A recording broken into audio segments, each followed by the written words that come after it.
بسم اللہ الرحمن الرحیم الحمد للہ کفا والصلاة والسلام علی عبادہ الذین اصطفیٰ اما بعد۔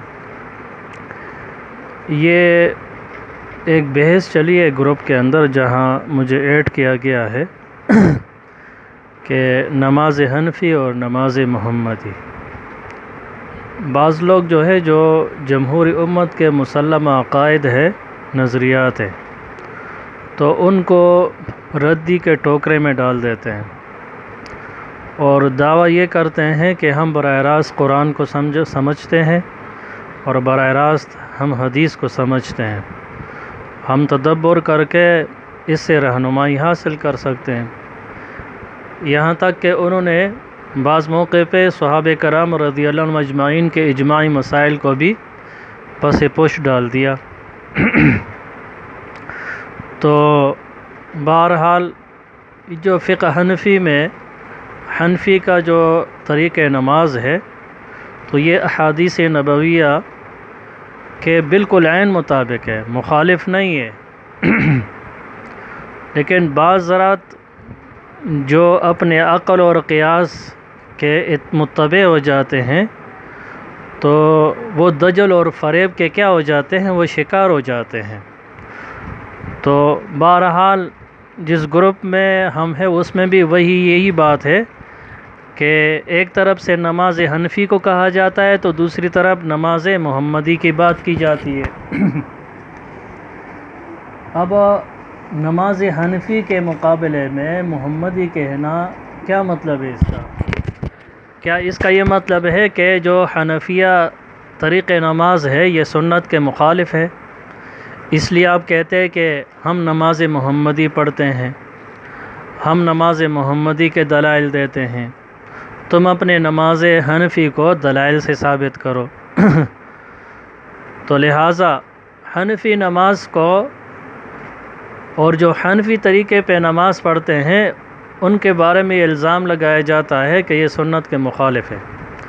چنانچہ اہل حدیث غیر مقلد ہمارے اس گروپ میں غیر مقلد ہونے کا تھوڑا سا منع کرتے ہیں، اور یہ اللہ کا شکر ہے جس طرح مرزا انجینئر وغیرہ ہے تو ان کے اپنے ہی لوگ، اپنے ہی کتابیں اور اپنا ہی کمرہ، سب کچھ اپنا ہی اور اپنے ہی واہ واہ، کہ جس گروپ میں میں یہ بات کر رہا ہوں اور جو میرے مخاطبین اول ہے وہ ماشاءاللہ اہل حدیث حضرات ہے۔ یا تو ہو سکتا ہے کہ حقیقی طور پہ ہو یا تھوڑے سے وہ وسوسے کے شکار ہو گئے ہو، تو انشاءاللہ ہماری کوشش یہ ہوگی کہ اپنے مدعا کو مدلل طریقے سے، مبرہن طریقے سے، مقفع، مسجع، مصفع، مصوع کر کے ان کے سامنے رکھیں گے، پیار محبت کے ساتھ۔ لڑائی جھگڑا وہ مسئلے کا حل نہیں ہے۔ زبیر علی زئی جو اہل حدیث کے محقق گزرے ہیں، غالباً کچھ عرصے پہلے 2014 وغیرہ میں انتقال ہو گیا ہے، وہ ان کے محقق ہے۔ ان کی ایک کتاب ہے کہ بدعتی کے پیچھے نماز کا حکم، وہ صفحہ نمبر 28 پہ لکھتے ہیں کہ دیوبندی کی نماز مخالف سنت ہوتی ہے، دیوبندی کی نماز وہ مخالف سنت ہوتی ہے۔ اسی طریقے سے آپ لوگ بھی بتا دیں کہ اس سے پہلے آپ حنفی، آپ کے والدین حنفی، سارے رشتہ دار وہ حنفی، یا آپ نے اس سے پہلے نماز حنفی پڑھی تو وہ نماز کیا تھی؟ کیا وہ نماز غلط تھی؟ وہ نماز آپ نے غلط پڑھ لی، تو آپ یہاں پہ نماز حنفی کے مقابلے میں نماز محمدی کہتے ہو، کیوں کہتے ہو؟ اگر آپ دیکھیں کہ جو غیر مقلدین کے جو اکابر تھے اہل حدیث کے، تو وہ یہ کہتے ہیں کہ جو حنفی نماز ہے وہ زیادہ موافق سنت ہے۔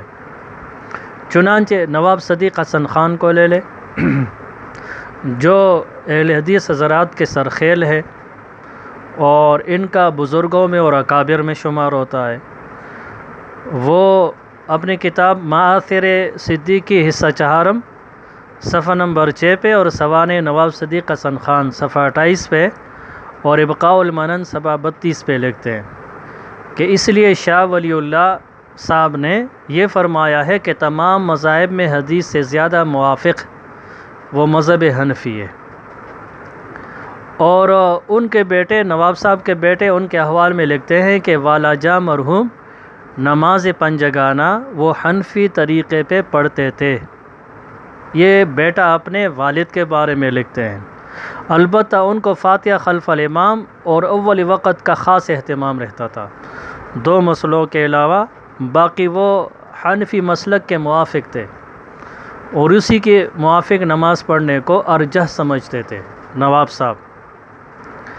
چنانچہ یہی بات ان کے بیٹے نے ماثر صدیقی حصہ 4 صفحہ نمبر 63 پہ لکھی ہے۔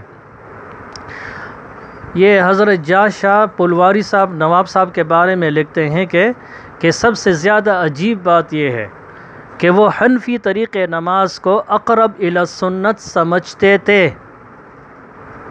الدین یسر میں بھی یہ بات لکھی ہے 176 صفحہ پہ، اور یہ جو حدیث اہل حدیث ہے، جو کتابیں جو اہل سنت والوں نے لکھی ہے، دیوبندی حضرات ہیں، تو اس میں بھی اس حوالے کو باقاعدہ پیش کیا گیا ہے۔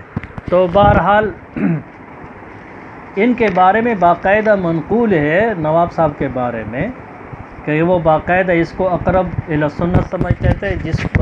جس چیز کو یہاں اس گروپ کے اندر وہ باقاعدہ ایک موضوع بنایا گیا ہے، خود نواب صاحب کا اپنا بیان بھی ہے۔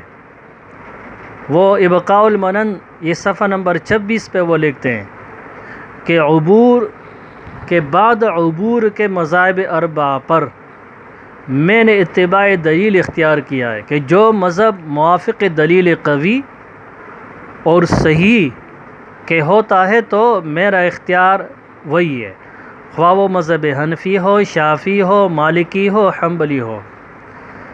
تو میں کسی مذہب کو ترک کرنا یا کسی مذہب کو رد کرنا برائے تعصب نہیں ہوتا ہے۔ ابھی میں اس گروپ میں کئی کلپ سن رہا تھا، تو آپس میں بڑی سختی اور بڑی گالم گلوچ، جو کہ ان حضرات کے بزرگوں کا بھی طریقہ نہیں ہے۔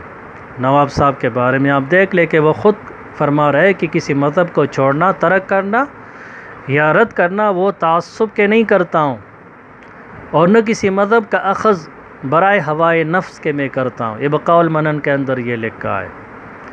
تو گویا کہ صرف قرات خلف الامام کا مسئلہ ہے، اور رعایت اول وقت کے علاوہ نواب صاحب حنفیوں کے مطابق نماز پڑھنے کو وہ ارجح کہتے تھے اور اس کے مسائل کو قوی بتاتے ہیں۔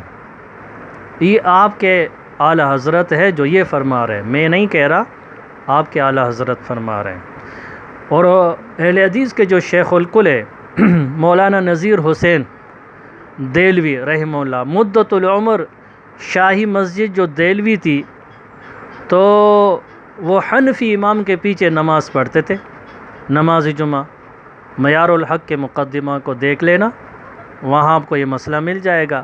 اب ہم آپ سے یہ پوچھتے ہیں، جس طرح زبیر علی زئی رحمہ اللہ، اللہ تعالیٰ ان کو غریق رحمت کر لے، دعائیں دے سکتے ہیں، کہ اگر حنفی نماز، اور آپ بھی بتا دیں کہ آپ لوگوں کا نظریہ کیا ہے حنفی نماز کے بارے میں، آپ لوگ کیا کہتے ہو؟ اگر یہ سنت کے خلاف ہے تو شیخ الکل کے نماز کا کیا کرو گے؟ اور ان کی ساری نماز جو نواب صاحب کی نماز ہے وہ بھی تو حنفیوں کے مطابق پڑھتے ہیں، تو آیا یہ مخالف سنت ہے یا نہیں، بدعت ہے، کیا ہے؟ یہ جواب آپ کو دینا پڑے گا۔ تو بہرحال آپ لوگ کہتے ہیں کہ نماز محمدی کو بیان کیا جائے، ان لوگوں نے بھی، غیر مقلدین اور اہل حدیث نے نماز محمدی لکھ دی، یہ میرے پاس ہے، بچپن سے میرے پاس ہے، صلاۃ الرسول مولانا محمد صادق سیالکوٹی، یہ انگلش وغیرہ میں تراجم ہو چکے ہیں، اور پاک و ہند میں، شرق غرب میں یہ کتاب پھیلی ہوئی ہے۔ ایک کتاب نماز محمدی لکھ لیتے، صلاۃ الرسول اس کا نام ہے، اپنے ہی آدمی خود اسی کا رد کر دیتے ہیں۔ چنانچہ ایک صاحب نے اس کے رد میں القول المقبول اور اس کا جو کچا چٹا ہے خوب کھول دیا۔ ہمیں جواب دینے کی ضرورت نہیں، ہم بھی دیں گے انشاءاللہ، لیکن صاحب البیت ادری بما فیہ، ابن حجر رحمۃ اللہ علیہ فرماتے ہیں گھر کا جو آدمی ہوتا ہے وہ زیادہ سمجھدار ہوتا ہے۔ یہ میرے سامنے لیپ ٹاپ ہے، اسی کو میں نے ڈاؤن لوڈ کیا ہے، میرا کلپ صرف 15 منٹ کا ہوتا ہے۔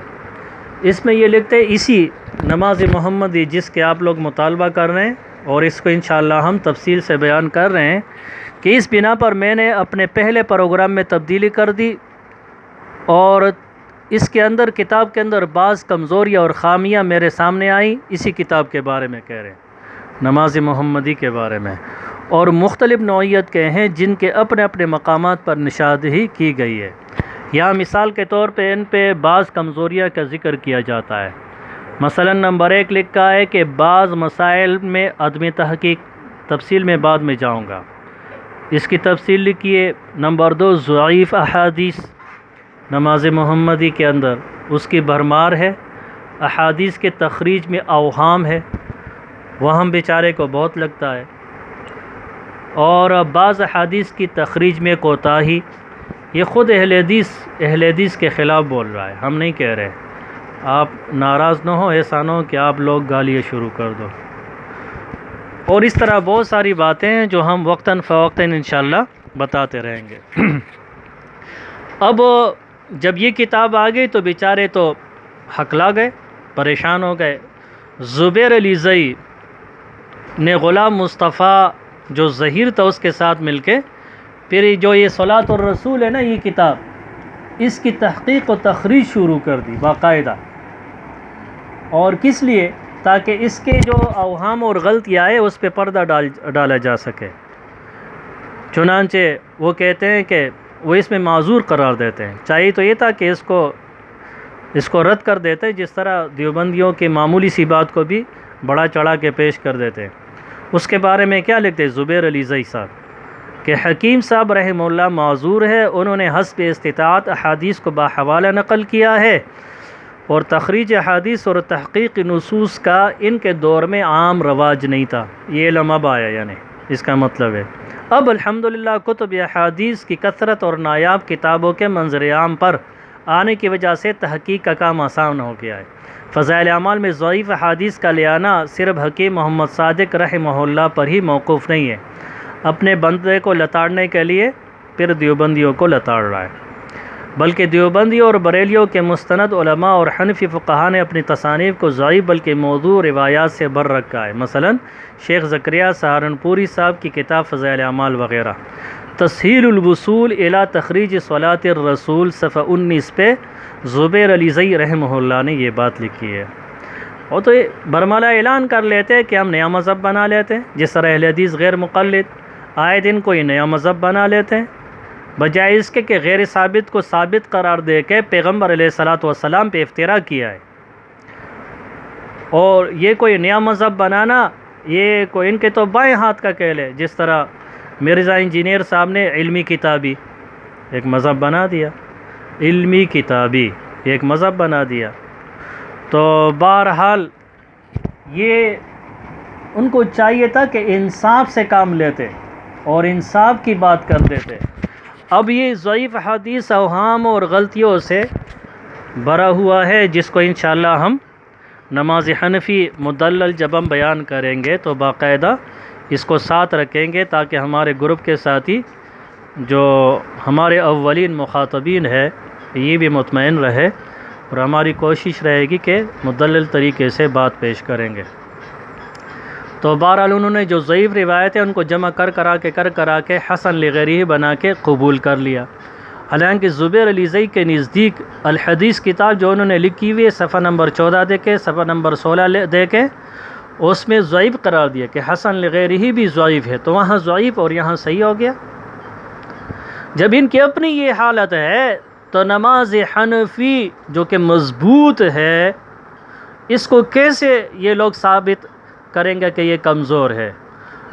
بت کرے آرزو کبریائی کی، بت کرے آرزو کبریائی کی، کیا شان ہے تیری کبریائی کی، نور الہدا ہے کفر کی جبی پہ خندزن، پھونکوں سے یہ چراغ بجھایا نہ جائے گا۔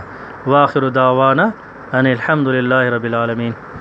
کوئی اشکالات وغیرہ ہو تو ساتھ ہی میرا جو چینل ہے دور حاضر کے مسائل کا حل، اس کو باقاعدہ سبسکرائب کریں اور وہاں کمنٹ بھی کر سکتے ہیں، گروپ میں اشکال بھی کر سکتے ہیں، انشاءاللہ جواب ملے گا۔